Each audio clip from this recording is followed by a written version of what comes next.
गणानां त्वा गणपतिगुं हवामहे कविं कवीनामुपमश्रवस्तमं ज्येष्ठराजं ब्रह्मणां ब्रह्मणस्पत आनः शृण्वन्नोतिभिः सीदसादनं श्रीमहागणाधिपतये नमः। सदाशिवसमारम्भां शङ्कराचार्यमध्यमाम् अस्मदाचार्यपर्यन्तां वन्दे गुरुपरम्पराम्।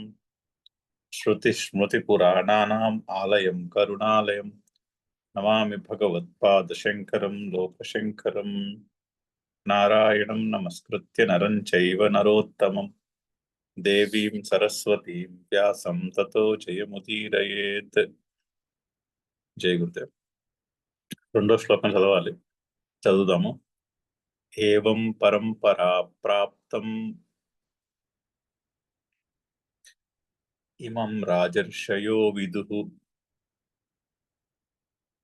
సకాలే నేహ మహతా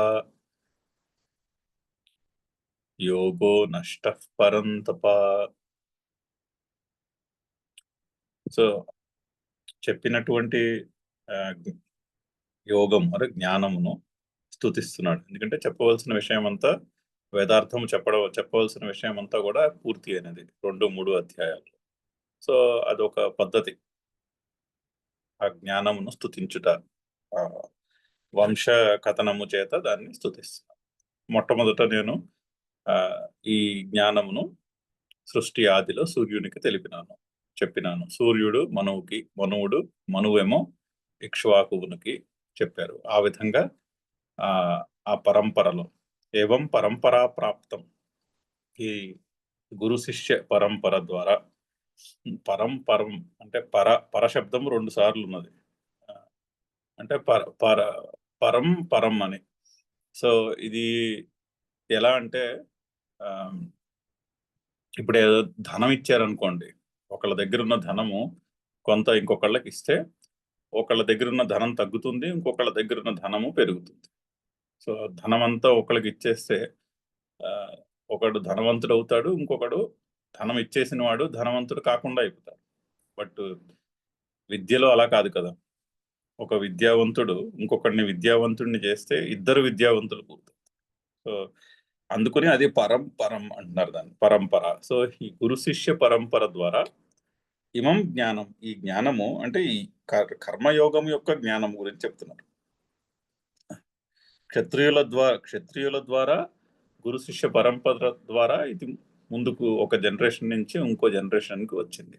సో ఏవం పరంపరా ప్రాప్తం ఇమం, ఈ జ్ఞానమును రాజర్షయ విదుః, రాజర్షులు కి తెలిసి ఉండేది. సో రాజులందరూ కూడా, ఆ పరంపరలో వచ్చిన రాజులందరూ కూడా కర్మయోగానుష్ఠానముతోటి, అంటే ప్రయోజనమును దృష్టిలో పెట్టుకుని ఫలము మీద ఆసక్తి లేకుండా వాళ్ళ కర్తవ్య కర్మలు వాళ్ళు చేస్తూ ఉండేవారు. ఆ విధంగా ఈ పరంపర వచ్చింది. చాలా చక్కని బ్రహ్మాండమైన విజన్. రాజర్షుల పరంపర ద్వారా ఈ జ్ఞానము ముందుకు సాగినది. కానీ ఏమైంది? సహ అంటే ఈ జ్ఞానము, ఆ జ్ఞానము కాలేన, మహతా కాలేన, గొప్ప సమయము యొక్క ఆ పీరియడ్లో, ఆ కాలములో ఏమైంది? ఈ భూలోకంలో సహ యోగ నష్ట పరంతప, ఆ యోగము నష్టమైనది. ఇక్కడ నష్టమవుట అంటే కనిపించకుండా పోవుట అని అర్థం. నష్టం అయిపోవడం అంటే నాశనం అయిపోవడం అని కాదు, కానీ కనిపించకుండా పోయింది.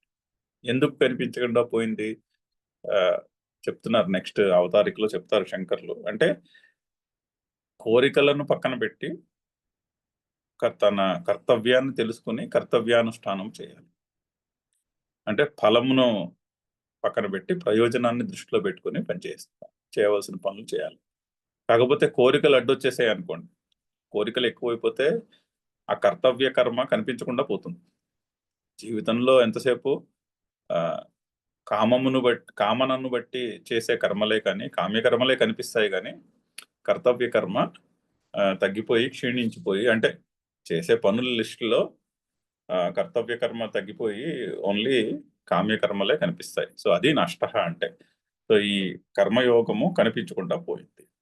సో మహతాకాలేన గొప్ప సమయం యొక్క వ్యత్యాసంలో ఆ పరంపరలో మధ్యలో కోరికలను అనుసరించి పనులు చేసే వాళ్ళ చేతిలో పడి ఆ జ్ఞానము కనిపించకుండా పోయినది అని అర్థం. సహ యోగ మహతాకాలేన ఇహ నష్ట పరంతప. ఓ శత్రువులను పీడించేవాడా అని. అయితే 2 విధాలుగా అర్థం చేసుకోవచ్చు ఈ పరంతప అనే మాటను కూడా. శత్రువులను పీడించేవాడని అర్థం, తప్పింపచేసేవాడు. పరం తపః. పరులు అంటే తనకి విరోధులు అని అర్థం. సో విరోధులను తప్పింపజేసేవాడు, శత్రువులను తప్పింపజేసేవాడు. అయితే కర్మయోగము అనుష్ఠానానికి శత్రువులు ఎవరు? కామనయే శత్రువు. అంటే రాగము, ద్వేషము, కామము, క్రోధము అవియే శత్రువులు. సో అయితే ఈ కామక్రోధాలు, రాగద్వేషాలు మొదలగు శత్రువులను తప్పింపచేయువాడు అని అర్థం. ఆ విధంగా కూడా అర్థం చేసుకోవచ్చు పరంతప అంటే. లౌకికంగా అయితే శత్రువులు ఎవరో మనకి తెలుసు. కానీ కర్మయోగానుష్ఠానంలో శత్రువులు ఎవరు? రాగద్వేషములు, కామక్రోధములు అవే శత్రువులు. ఆ శత్రువులను తప్పింపచేయువాడు అని అర్థం. ఓ పరంతప అంటే బయట లోకములో శత్రువులను పీడించుటయే కాదయ్యా, కర్మయోగానుష్ఠానంలో మనసులో ఉన్నటువంటి శత్రువులను కూడా తప్పింపచేయు అని గుర్తు చేస్తున్నటువంటి సంబోధన. ఆ విధంగా కూడా దాన్ని అర్థం చేసుకోవచ్చు. సో ఓ పరంతప, ఓ శత్రువులను పీడించువాడా, ఈ జ్ఞానము క్షత్రియుల పరంపర ద్వారా, గురు శిష్య పరంపర ద్వారా రాజర్షులకు తెలిసి ఉన్నది. కానీ ఆ జ్ఞానము, ఇక్కడ యోగ శబ్దమునకు జ్ఞానము అని చెప్పుకోవాలి. ఎందుకంటే యోగము అంటే యూనియన్ కదా, కలిసి ఉండుట. అయితే తన స్వరూపమును తను తెలుసుకుందుకి జ్ఞానము కావాలి. ఆ విధంగా యోగ శబ్దమునకు జ్ఞానము అని అర్థం వచ్చినది. ఉపనిషత్తుల్లో కూడా యోగ శబ్దమునకు జ్ఞానం అనే, ఆత్మజ్ఞానం అనే అర్థం. తన స్వరూపంలో తను నిలిచి ఉండుట, అది యోగం అంటే. సో ఈ యోగము, తన స్వరూపంలో తను నిలిచి ఉండే యోగము, ఈ కర్మయోగానుష్ఠానము ద్వారా తన స్వరూపంలో తాను నిలిచి ఉండుట అనేది స్థిరపడుతుంది బుద్ధిలో.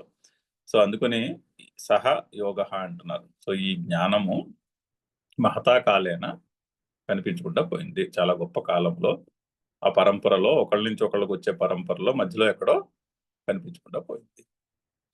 శంకర్ల భాష్యం చదువుదాము. ఏవం క్షత్రియ పరంపరా ప్రాప్తం.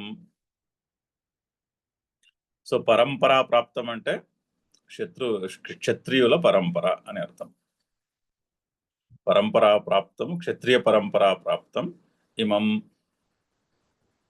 ఇమం అంటే ఇది అంటే ఈ జ్ఞానం, ఇక్కడ చెప్తున్నటువంటి కర్మయోగం యొక్క డిస్కషన్ కదా. సో ఈ కర్మయోగం అనేది ఈ జ్ఞానము రాజర్షయ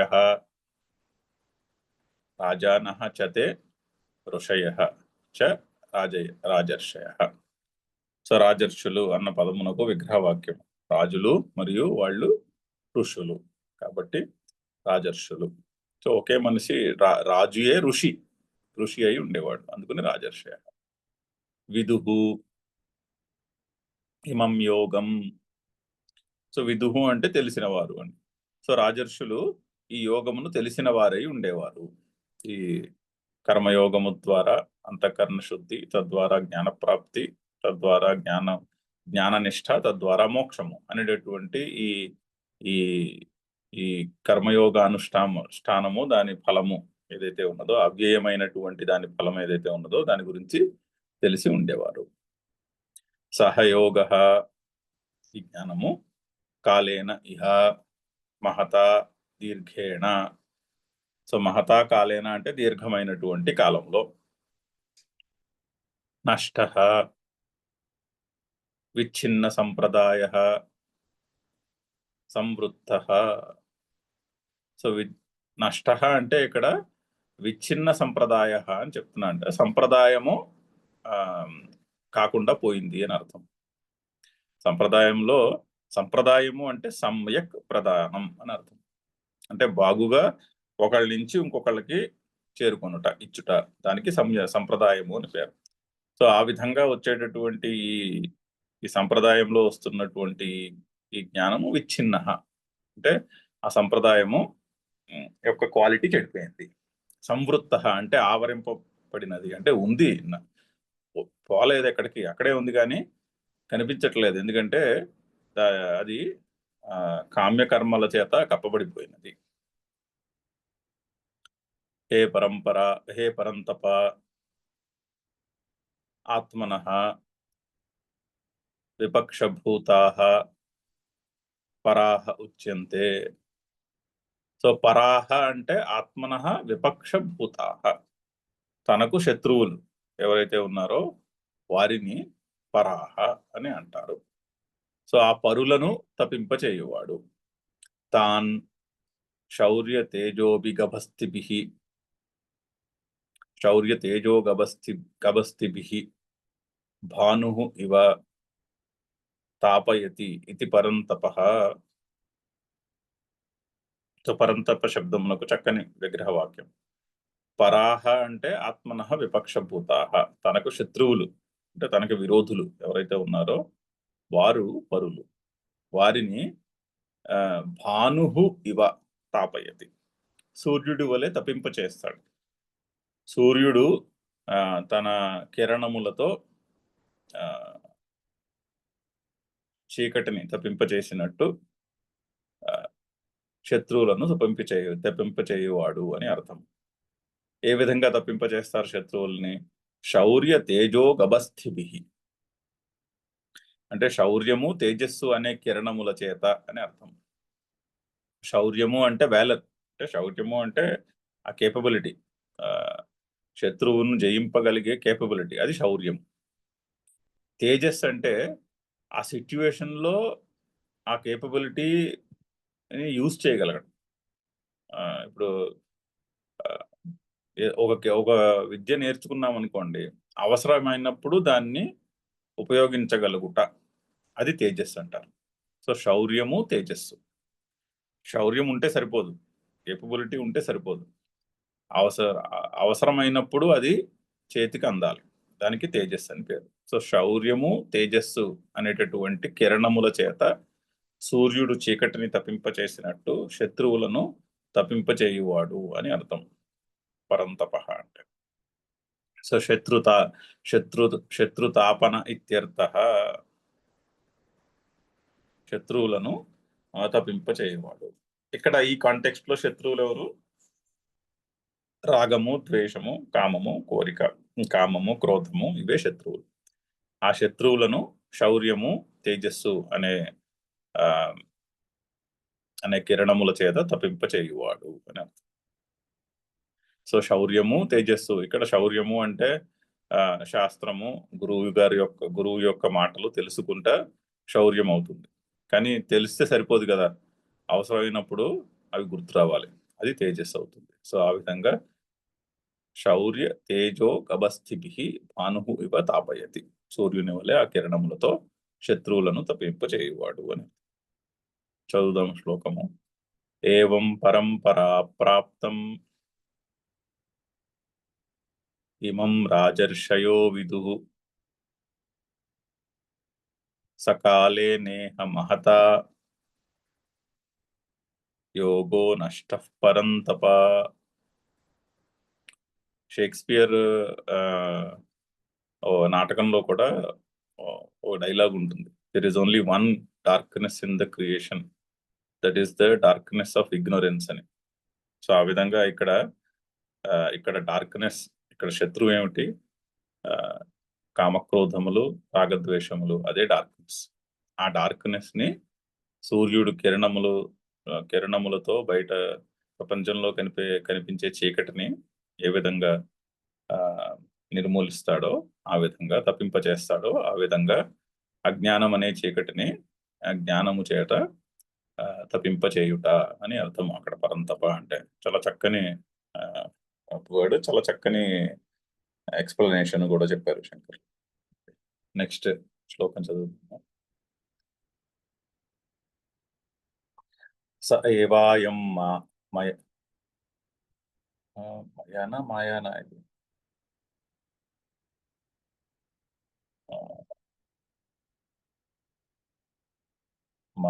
మాయా కాదు, ప్రింట్ మిస్టేక్.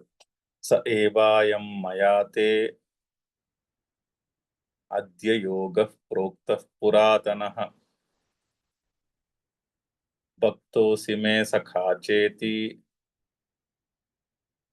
రహస్యం హేతదుత్తమం. అవతారికి చదువుతాము. దుర్బలాన్ అజితేంద్రియాన్ ప్రాప్య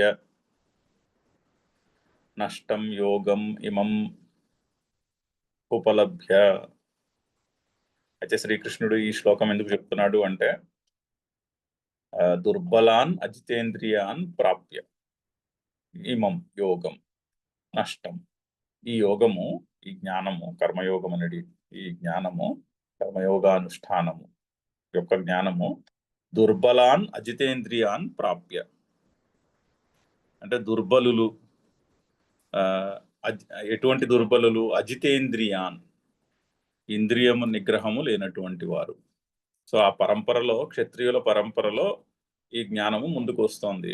కానీ మధ్యలో ఇంద్రియముల మీద నిగ్రహము లేనటువంటి రాజులు వచ్చారు అక్కడ. ఆ రాజుల చేతిలో పడింది. అజితేంద్రియాన్ దుర్బలాన్ ప్రాప్య, ఆ క్షత్రియుల చేతిలో పడి ఈ యోగము నష్టమైనది. ఇమం యోగం నష్టం, ఈ కర్మయోగానుష్ఠానము యొక్క జ్ఞానము కనిపించకుండా పోయినది. ఎందుకంటే ఆ రాజుల యొక్క కోరికలు కర్మయోగానుష్ఠానమును కప్పివేశాయి. అంటే కోరికతో కర్మ చేస్తే అది కర్మ యోగం అవ్వదు, అది కర్మ అవుతుంది అంతే. అండ్ ఆ కర్మ బంధిస్తుంది.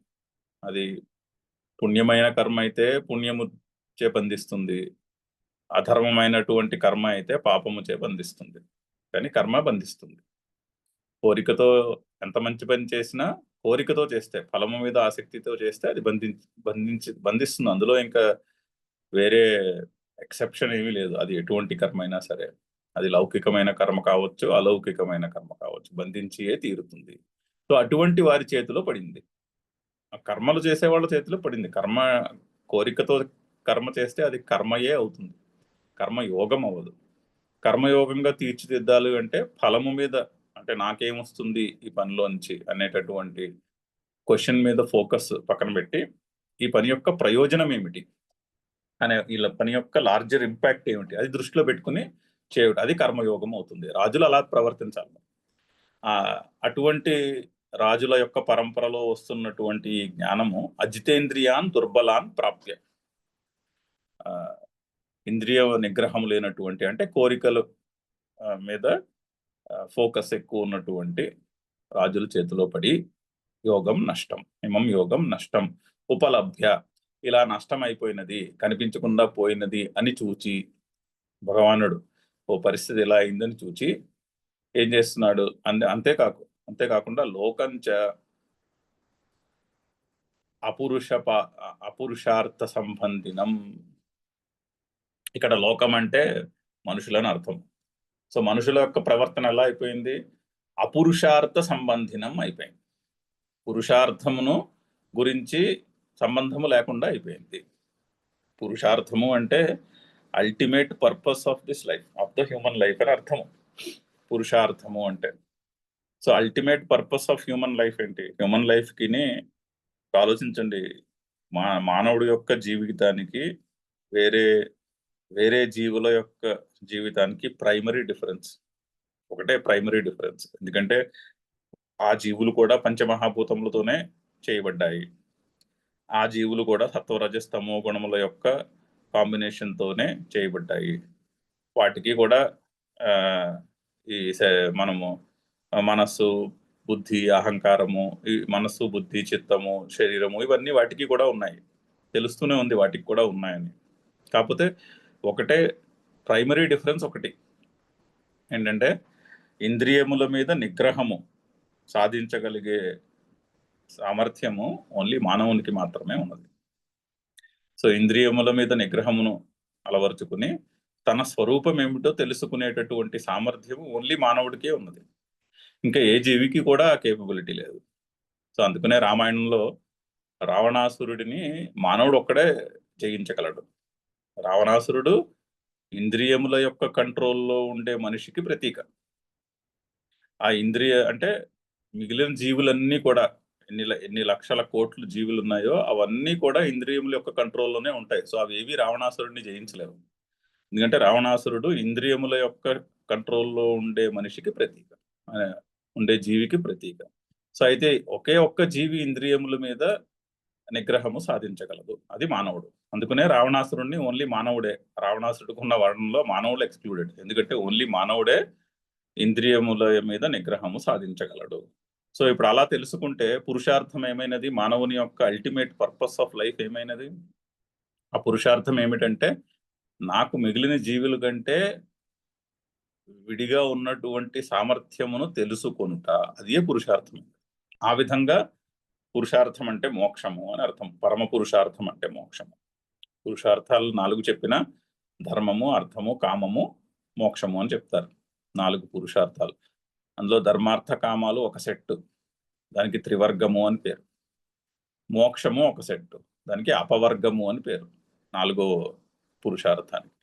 ఆ 3 ఒక జట్టు, మోక్షము ఒక జట్టు. అయితే ఉపనిషత్తు చాలా క్లియర్గా చెప్తుంది, మనిషికి 2 మార్గాలు ఉంటాయి. ఐదర్ ధర్మార్థ కామాల మార్గంలో నడవడం, ధర్మము, అర్థము, కామము. అంటే మనిషికి కోరికలు ఉంటాయి. ఆ కోరికలను ధర్మబద్ధంగా అంటే వేదము, శాస్త్రములు చెప్పిన బద్ధంగా ఆ కోరికలను తీర్చుకుని ధర్మము, అర్థము, కామము కోరికలను తీర్చుకుని డబ్బు సంపాదించుకుని భోగములను అనుభవించుట, ఆరు పుణ్యమును సంపాదించుకుని స్వర్గమును అనుభవించుట అనేటటువంటి మార్గంలో ప్రయాణం చేయడమా, అది ఆప్షన్ ఏ. ఆప్షన్ బి అపవర్గము అంటే మోక్షము యొక్క మార్గంలో ప్రయాణం చేయుట. ఐదర్ దిస్ ఆర్ దట్, 2 అనేది ఉండదు అని కఠోపనిషత్తు మొదట్లోనే చెప్తుంది. స్టార్టింగ్లో మనిషికి ప్రతి క్షణము కూడా ఈ 2 మార్గాలు ఎదుర్కొంటూ ఉంటాయి. సో మనిషి వివేకవంతుడు ఆలోచించుకుని డిసైడ్ చేసుకోవాలి, ధర్మార్థ కామాల మార్గంలో నడుస్తానా నేను, లేదా ధర్మార్థ కామంలో మీద ఫోకస్ తగ్గించి కర్తవ్య కర్మానుష్ఠానం చేసి మోక్షము యొక్క మార్గం అంటే నా స్వరూపం ఏమిటో తెలుసుకునేటటువంటి మార్గము, పరమ పురుషార్థమైనటువంటి మోక్షము అంటే సైకలాజికల్ ఫ్రీడమ్, అది నా స్వరూపము. మనిషి ఒక్కడే సైకలాజికల్ ఫ్రీడమ్తో బతకగలడు, ఇంకా ఏ జీవి కూడా సైకలాజికల్ ఫ్రీడమ్తో బతకలేదు. సో అది తెలుసుకునే మార్గంలో నడుస్తానా, సో అది లేకుండా పోయింది మానవుల యొక్క నడవడిలో అని చెప్తున్నారు. అని శ్రీకృష్ణుడు ఆలోచించి లోకం అపురుషార్థ సంబంధనం ఉపలభ్య, ఈ లోకము అంటే జనులందరూ కూడా పురుషార్థమునకు సంబంధము లేకుండా ప్రవర్తిస్తున్నారు. అంటే కామనల యొక్క వాటి బలములో, కామనల యొక్క అట్రాక్షన్లోనే జీవితాన్ని గడుపుతున్నారు, కానీ కామనలు పక్కన పెట్టి కర్తవ్య కర్మలు చేయుట అనేటటువంటిది మర్చిపోయారు మనుషులు అని చూసి భగవంతుడు శ్రీకృష్ణుడు ఈ శ్లోకము చెప్తున్నాడు. అంటే ఈ జ్ఞానమును చెప్తున్నాడు అని శ్రీకృష్ణుడు యొక్క జస్టిఫికేషన్ చెప్తున్నారు. ఈ జ్ఞానమును అర్జునుడికి చెప్పవలసిన అవసరం ఎందుకు వచ్చినది? యాక్చువల్లీ చెప్పక్కర్లేదు, ఎందుకంటే క్షత్రియుల పరంపర ద్వారా వస్తున్నటువంటి జ్ఞానము ఇది.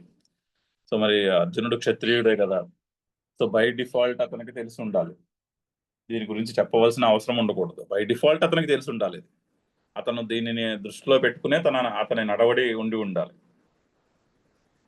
కానీ ఈ జ్ఞానము కనిపించకుండా పోయినది అని చూచి దీనివల్ల జనులందరూ కూడా పురుషార్థానికి అంటే తమ స్వరూపమును తెలుసుకునేందుకు తెలుసుకున్నటే జీవితం యొక్క పరమార్థము అని మర్చిపోయి దానికి సంబంధం లేకుండా ప్రవర్తిస్తున్నారు అని చూచి భగవంతుడు ఈ విషయాన్ని చెప్పదలిచాడు. ఇక్కడ నుంచి అవతారము గురించి డిస్కషన్ వస్తుంది. సో అందుకని దానికి ప్రిపరేషన్, అవతారం గురించి చెప్పుటకు ప్రిపరేషన్ చేస్తున్నాడు శ్రీకృష్ణ. సో లాజిక్ అది, ఈ శ్లోకముకి ఇంట్రడక్షన్ అది. ఈ విధంగా జరిగినది. జితేంద్రియులు కానటువంటి రాజుల చేతిలో ఈ జ్ఞానము పడి కర్మయోగానుష్ఠానము కనిపించకుండా పోయినది. సమాజంలో రాజుల నడవడిలోనే కాదు, సమాజంలో కూడా మనుషుల యొక్క నడవడిలో. మరి ఎందుకంటే శ్రేష్ఠుడు ఎలా చేస్తాడో మిగిలిన వాళ్ళందరూ అలాగే చేస్తారు. లీడర్ ఎలా ఉంటాడో మిగిలిన వాళ్ళందరూ రఫ్గా అలాగే ఉంటారు. సో జనుల నడవడిలో కూడా కర్మయోగానుష్ఠానము కనిపించకుండా పోయినది అని చూసి భగవానుడు దీనిని మనం మళ్ళీ రివైవ్ చేయాలి. ఈ కర్మయోగానుష్ఠానమును నేను మళ్ళీ ఇప్పుడు రివైవ్ చేయవలసినటువంటి సమయము వచ్చినది అని అర్జునుడికి ఈ జ్ఞానాన్ని చెప్తున్నాడు. అది చూద్దాం, శ్లోకం యొక్క ప్రతిపదార్థం చూద్దాము. సహ ఏవ అయం మయా తే అద్య యోగః ప్రోక్తః పురాతనః భక్తః అసి మే సఖా చ ఇతి రహస్యం హి ఏతత్ ఉత్తమం. సో సహ ఏవ అయం అంటే అదే ఇది. సహ ఏవ అయం యోగ. అలాగా ఆ యోగ పట్టుకొచ్చి అక్కడ పెట్టుకోవాలి సమయంలో. సహ ఏవ అయం యోగ, ఆ జ్ఞానమే ఈ జ్ఞానము అని చెప్తున్నాడు.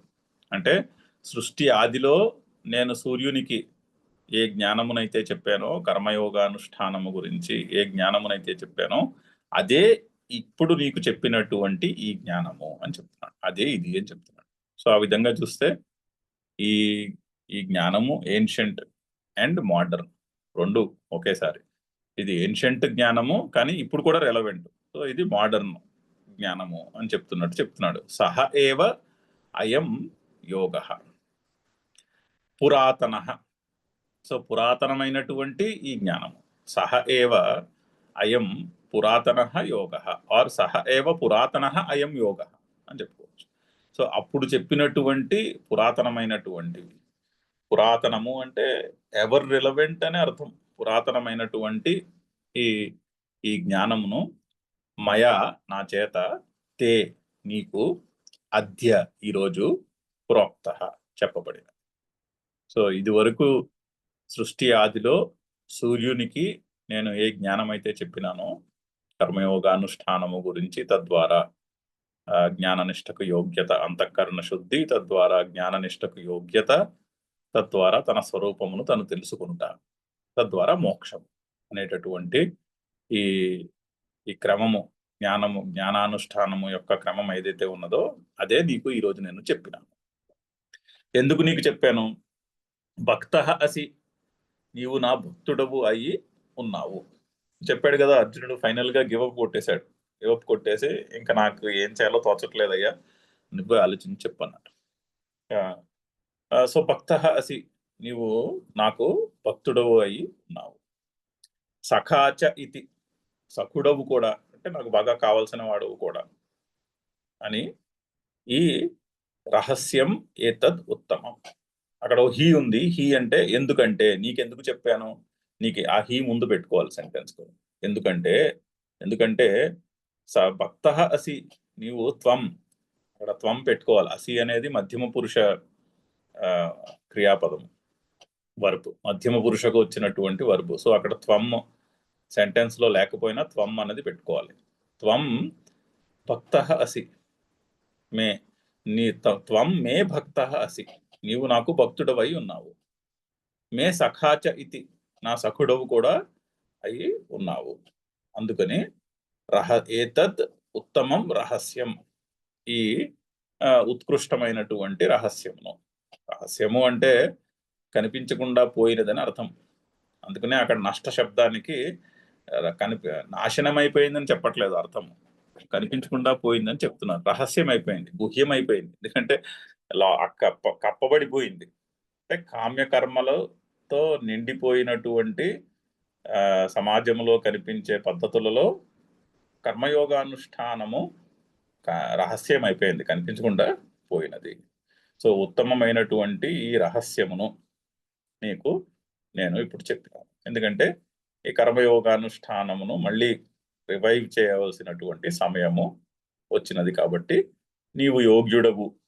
భక్తుడు అంటే అక్కడ యోగ్యుడని కూడా అర్థం చేసుకోవచ్చు మనం. అంటే భక్తుడు అంటే డెఫినేషన్ చెప్పబోతున్నాడు కొంచెం ముందుకెళ్ళాక. నా పనులు నా కొరకు చేసేవాడు భక్తుడు అని చెప్పబోతున్నాడు.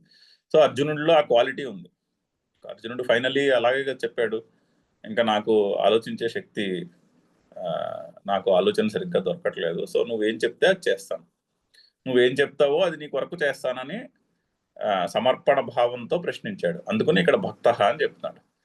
త్వం మే భక్త అసి. భక్తుడంటే ఈశ్వరుని యొక్క ప్రతి పని కూడా ఈశ్వరార్పణ బుద్ధితో చేయటం, అది భక్తుని యొక్క లక్షణం. అంటే ప్రతి పని కూడా, చేసిన ప్రతి పని కూడా, అది ఇంట్లో పని అవ్వచ్చు, లౌకిక వ్యవహారం అవ్వచ్చు, అలౌకికమైనటువంటి పుణ్యమునకు సంబంధించినటువంటి ధర్మము కర్మలు అయి ఉండొచ్చు. ఏది అయినా కూడా, ఏది చేసినా కూడా అది నా కొరకు చేయట్లేదు, అది ఈశ్వరుని యొక్క పని. చిన్న పని నుంచి అతి పెద్ద పని వరకు ప్రతిదీ కూడా ఈశ్వరుని యొక్క పనియే. ఈశ్వరుని యొక్క పని ఈశ్వరుని కొరకు చేస్తున్నాను, అది భక్తుడు అంటే. సో నీ అర్జునులో ఆ లక్షణం ఉన్నది. సో అందుకని త్వం మే భక్త అసి అని చెప్పి. సఖాచ, కావలసిన వాడు కూడా. భగవంతుడికి అందరూ కావలసిన వాళ్లే, ఎవరు కావలసిన వాడు కాదు, అందరూ కావలసిన వాడే. సో సఖాచ ఇది ఏతద్ రహస్యం, ఉత్తమం రహస్యం చెప్పినాను. అంటే ఈ ఉత్తమమైనటువంటి రహస్యం చెప్పారు.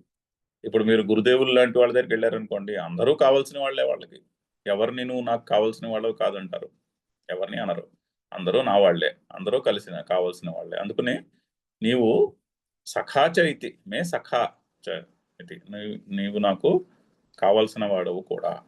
అందుకని నీకు ఈ ఉత్తమమైనటువంటి రహస్యమును తెలుపుతున్నాను.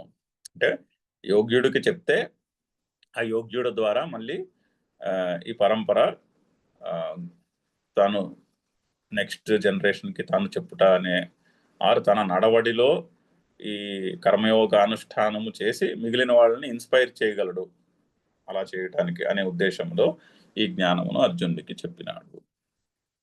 చదువుదాం భాష్యము. సహ ఏవ అయం, అయం అంటే అదే ఇది, ఇది వరకు ఎప్పుడో సృష్టి ఆదిలో చెప్పినటువంటి జ్ఞానమే ఈ జ్ఞానము. మయా తే తుభ్యం, మయా తే తుభ్యం, తే అంటే తుభ్యం, తే తే చెప్తాను. తే అంటే ఎక్కడ వస్తుంది? అస్మత్ శబ్దంలో వస్తుంది, యుష్మత్ శబ్దంలో వస్తుంది, నీకు అని చెప్పే అర్థంలో వస్తుంది. అక్కడ తే అంటే నీకు, ఆ నీ కొరకు. అలాగే తుభ్యం అంటే నీ కొరకు అని అర్థం. తే తుభ్యం అద్య ఇదానీం, అద్య ఇదానీం, అద్య అంటే ఇప్పుడు, ఈరోజు. అంటే ఇదానీం అంటే కూడా ఈరోజు, ఇప్పుడు అని అర్థం. అద్య అంటే ఈరోజు, ఈరోజు అంటే ఎప్పుడు? ఇప్పుడే కదా చెప్తున్నాడు. అక్కడ ఆ సంవాదం జరుగుతున్నటువంటి సమయము. సో ఇదానీం ఇప్పుడు. యోగః ప్రోక్తః పురాతనః, యోగః ప్రోక్తః పురాతనః. సో పురాతనః యోగః ప్రోక్తః, అది అన్వయం. ఈ పురాతనమైనటువంటి జ్ఞానమును నీకు చెప్పినాను. యోగము అంటే జ్ఞానము. భక్తః అసి, భక్తః అసి, ఇంకా అక్కడ ఎక్స్ప్లెయిన్ చేయాల్సింది ఏం లేదు, సో జస్ట్ అలా వదిలేశారు. మే సఖాచ అసి ఇతి, మే సఖా చ అసి ఇతి. సో అసి అనేది వర్బ్, అది రెండింటికి చెప్పుకోవాలి. భక్తః అసి, మే మే నాకు భక్తః అసి, భక్తుడవై ఉన్నావు. అలాగే మే సఖాచ అసి, అసి రెండు చోట్ల చెప్పుకోవాలని ఓపిక్గా రెండు చోట్ల కూడా అసి వర్బ్తో అన్వయం రాసి పెట్టారు. భక్తః అసి చ అండ్ మే నాకు సఖా అసి, నాకు కావలసిన వాడు కూడా. ఇతి అని రహస్యం. హి ఏతత్, హి ఏతత్ హి ఏతద్ ఉత్తమం, ఉత్తమం యోగః జ్ఞానం యోగః జ్ఞానం ఇత్యర్థః. ఇత్యర్థః.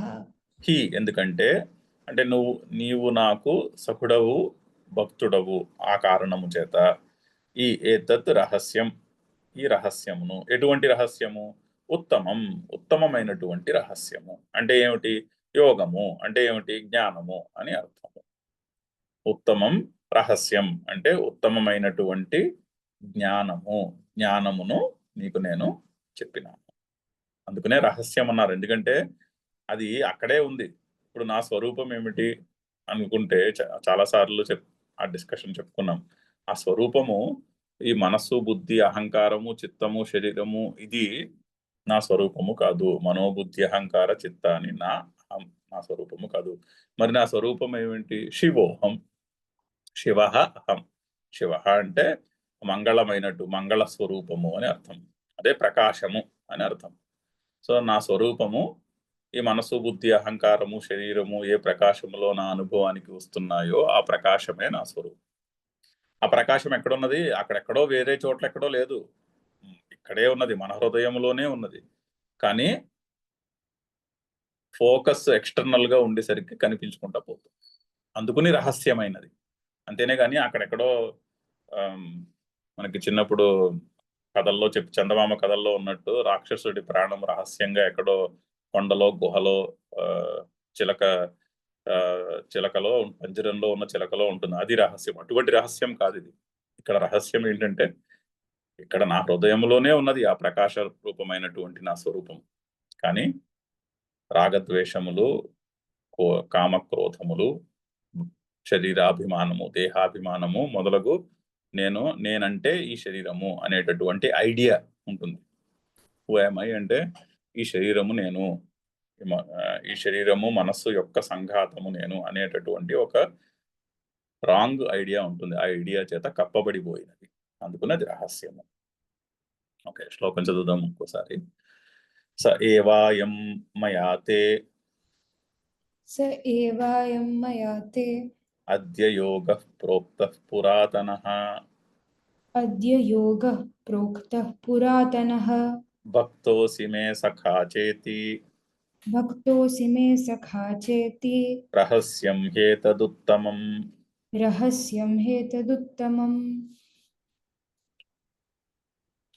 ఇప్పుడు అర్జునుడు కృష్ణ అడుగుతున్నాడు. అర్జున ఉవాచ అపరం భవతో జన్మ పరం జన్మ వివస్వతః కథమేతత్ విజానీయాం త్వమాదౌ ప్రోక్తవానితి. పద విభజన చూద్దాము. అపరం భవతః జన్మ పరం జన్మ వివస్వతః కథం ఏతత్ విజానీయాం త్వం ఆదౌ ప్రోక్తవాన్ ఇతి. సో అర్జునుడు అపేక్షించినట్టు ప్రశ్నిస్తున్నాడు. అంటే ఏమిటి ఇలా చెప్తున్నావు? నువ్వేమో నా ఎదురుకుండా ఇప్పుడు కనిపిస్తున్నావు, సో నాకు ఈ మాట చెప్పానంటున్నావు. కానీ నువ్వు సూర్యుడు ఎప్పుడు పుట్టాడు? సృష్టి ఆది యందు పుట్టాడు. కొన్ని కోట్ల సంవత్సరాల ముందు సూర్యుడు పుట్టాడు. అప్పుడు కూడా చెప్పానంటున్నావు ఏంటి? అప్పుడు నువ్వు ఎలా పుట్టావు? ఇప్పుడు నాకు చెప్పేవంటే అర్థమవుతోంది. అప్పుడు నువ్వు సూర్యుడికి చెప్పడం ఏమిటి?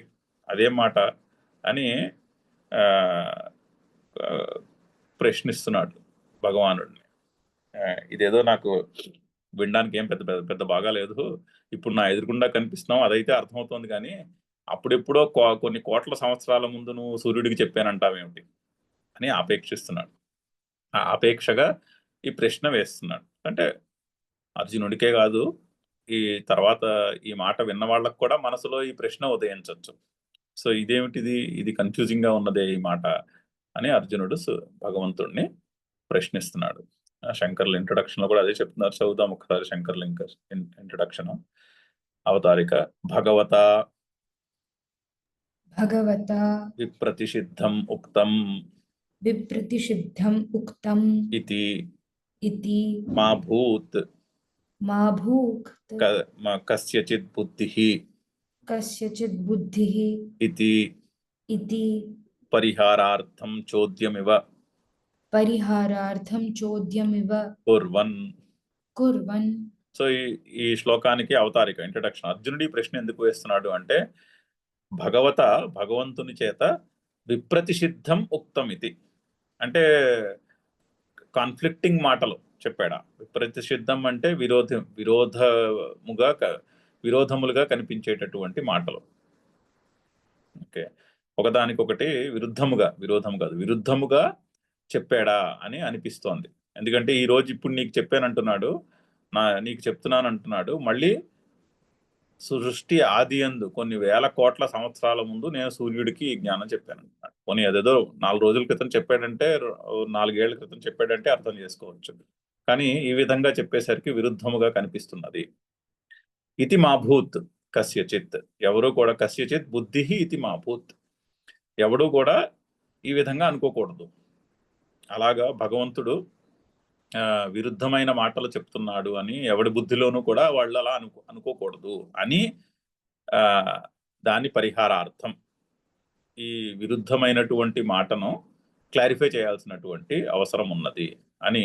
పైగా చోద్యం కుర్వన్ ఇవ, అంటే కొంచెం ఎగతాళి చేస్తున్నట్టుగా భగవంతుణ్ణి, శ్రీకృష్ణుణ్ణి, అదేమిటి అలా చెప్తున్నావు అని ఈ ప్రశ్నను అర్జునుడు ప్రశ్నిస్తున్నాడు. సో ఏమిటి ప్రశ్న? అపరం భవతః జన్మ. పరం అంటే వేరేదని అర్థం, అంటే దూరంగా ఉన్నదని. అపరం భవతః జన్మ, భవతః షష్ఠి ఏకవచనం, భవతః మీ యొక్క గౌరవనీయమైనటువంటి మాట. భవతః జన్మ అపరం, మీ జన్మ ఇప్పుడు నా ఎదురుకుండా కనిపిస్తున్నది. వివస్వతః జన్మ పరం, వివస్వాన్ శబ్దము, వివస్వతః షష్ఠి ఏకవచనం. వివస్వానుని యొక్క జన్మ పరము, సూర్యుని యొక్క జన్మం ఎక్కడో జరిగినది. ఏతత్ కథం ఏతత్ విజానీయం, ఏతత్ ఇది ఎలా తెలుసుకోవాలి, ఏ విధంగా ఇది అర్థం చేసుకోవాలి? ఏమిటి? త్వం ఆదౌ ప్రోక్తవాన్ ఇది, నీవే ఈ జ్ఞానమును సృష్టి ఆదిలో చెప్పావు అని అంటున్నావు. మరి త్వం ఆదౌ ప్రోక్తవాన్ ఇది ఏతత్ కథం విజానీయాం, అది అన్వయం. నీవు సృష్టి ఆదిలో ఈ జ్ఞానము చెప్పాను అంటున్నావు, అది ఎలా అర్థం చేసుకోవాలి? ఏతత్ కథం విజానీయాం, అది ప్రశ్న. సో ఇక్కడతో ఆపి మనం గురువారం నాడు కంటిన్యూ చేద్దాము. ఓం పూర్ణమదః పూర్ణమిదం పూర్ణాత్ పూర్ణముదచ్యతే పూర్ణస్య పూర్ణమాదాయ పూర్ణమేవావశిష్యతే. ఓం శాంతి శాంతి శాంతి. హరి ఓం.